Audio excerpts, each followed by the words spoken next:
Welcome back to The Story Behind the Scare, a series on my personal journey into the horror genre. Every week, I will take a look at how I went from someone who couldn't make it through the intro of American Horror Story to someone who genuinely looked at buying a ringtone to make it a ringtone.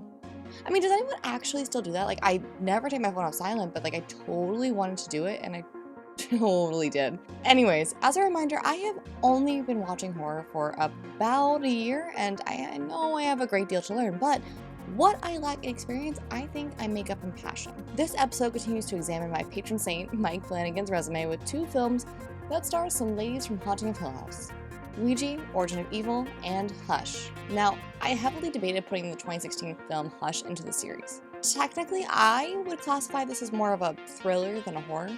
In fact, Flanagan himself said in an interview that when he and Kate Siegel sat down to create the movie, they were discussing famous thriller movies, and thus Hush was born. However, IMDb includes both horror and thriller as genres listed for Hush. Hush is a movie co-written by now husband and wife power couple Mike Flanagan and Kate Siegel, and directed by Flanagan. The movie follows a deaf-mute woman who lives alone in the middle of the woods, who must fend for her life when a masked killer appears in her window. While a very simple plot, the two managed to really rise to the challenge.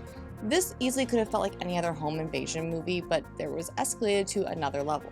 Siegel had already really impressed me in the Haunting of Hill House series, however, I was incredibly impressed by her acting in Hush. As an actor myself, I think it would be insanely difficult to perform without my voice or only be able to use my body to tell a story, but she does a phenomenal job. And you can feel every emotion radiating off the screen. I was surprised at this movie from Flanagan because all of his other work I had seen had been dealing with the supernatural, but now here he was doing a straight up slasher movie. No ghosts, no hauntings, just terror. However, Flanagan once again was able to show his strengths as a director. The movie was filmed in an actual house in Alabama, but from how well it was utilized and the ability to hide the crew in the ridiculous number of windows, you would have never been able to tell. Flanagan discusses this actually, saying that there was a lot of consideration and choreography that went into filming the movie. So what makes this movie horror? While it didn't scare me to the extent of the other movies, there were definitely some elements that were terrifying. First, the killer. The movie is one big cat and mouse game. What I think is horrifying about this movie is the killer doesn't have a motive. It genuinely just seems like he likes to kill, which to some extent reminds me of other movies such as The Texas Chainsaw Massacre or House of a Thousand Corpses. Ding. We never learn anything about the killer, and from the characters' interactions, they do not seem to have known each other before this terrifying encounter. Secondly, the movie plays on a universal fear, or at least I'm telling myself that it is, which is seeing someone appear in your window. I remember there was a scene in The Interpreter with Nicole Kidman that scarred me for the rest of my adult life, which was where a figure appeared in the window wearing one of the tribal masks she has as decor in their apartment. I still to this day cannot open blinds at night. So those shots where the killers just appeared in the windows definitely caused quite the scare, at least in me. Right, lastly, it straight up fills genre tropes. So after some research to explain what exactly a horror movie is and what a thriller movie is, it is as simple as one is to scare you and one is to thrill you. Thrillers usually keep you at the end of your seat because you don't know what's going to happen next, but at a horror movie, on the other end, there's some predictability. This movie has both because you're aware of what's happening and you know the general sense of what the movie will follow. However, you're not exactly sure what is going to happen because of the little exposition you were given. I'm going to take a moment to sidetrack here really quick. So Kate Siegel's character wrote this book called Midnight Mass. I wrote this originally. Midnight Mass hadn't come out yet, and now filming it, I just actually finished watching Midnight Mass, and oh my gosh, it's so good. In fact, you actually can see some of Flanagan's original short book and that he flashes to in Hush. That is what inspired Midnight Mass. So cool. I love it so much. And I cannot wait to talk about it because it's probably one of my favorite Flanagan things I've ever watched. Anyways, on to the next movie in my horror journey. The next movie I watched was Ouija, Origin of Evil. I went into this knowing very little about the movie, which I think was okay. It technically is a prequel to the 2014 horror hit Ouija.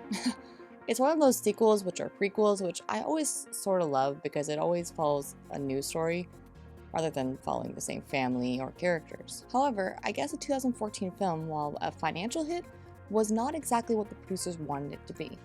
In fact, Flanagan said the producers approached him saying, "We would really like to acknowledge up front there's a lot about that movie that didn't work and we'd like to fix. This allowed Flanagan to have some sense of creative ownership over the movie, which was what drew him to the project because he says he usually has a pretty strict allergy to sequels and reboots in general.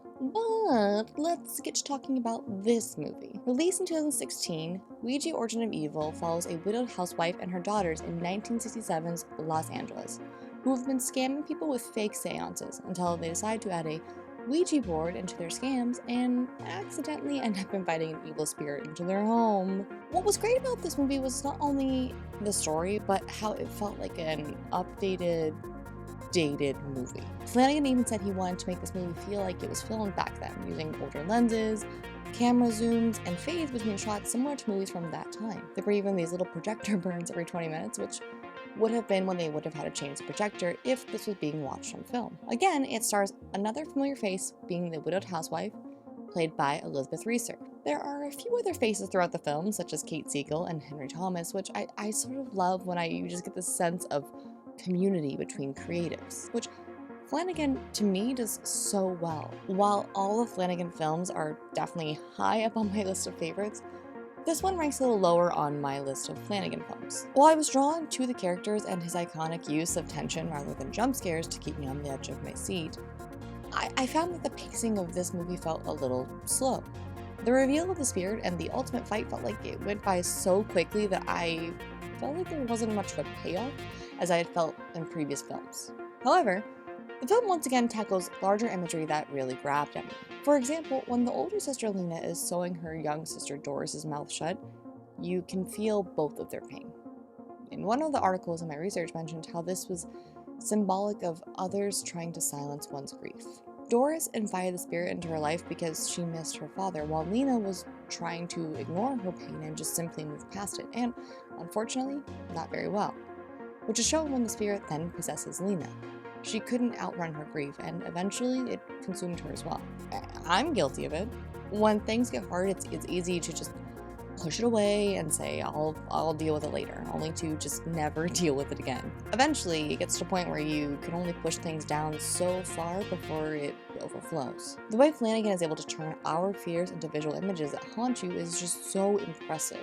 It's not to say that he lacks in jump scares, but I appreciate his ability to trust that we, as audience members, are all haunted by universal horrors. Next on the story behind the scare, we wrap up my Mike Flanagan introduction to horror with 3 of his earlier works: Before I Wake, Absentia, and Oculus.